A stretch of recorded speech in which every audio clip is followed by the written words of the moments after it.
I am the Tofu Golem. Please enjoy the video. You'll start by getting the basics right. Charge the watch to at least 50% so updates finish without interruption, and power it on.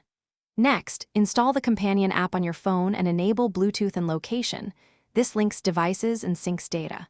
Create or sign into an account, then enter your profile, height, weight, birthday, so the tracker calculates calories and distance accurately. Once done, make sure firmware updates are allowed. They often add stability and sensor calibration improvements. Pair the watch through the app now.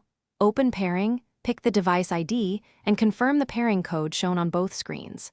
Once paired, calibrate sensors by entering your step length and choosing your dominant wrist so steps and pace read correctly.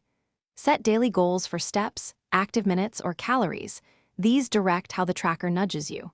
Customize the watch face and notification preferences and set Do Not Disturb hours. These changes make the device useful without being intrusive during sleep or begin workouts from the activity menu.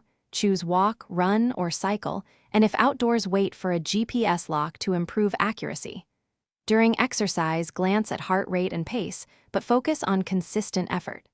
After finishing, sync with the app to store details and review trends. Look at weekly summaries to adjust targets. If readings look off, restart the watch, repair to your phone, and check for firmware updates. This sequence fixes most sensor and connectivity issues quickly. Thanks for watching. Consider subscribing if we helped you today.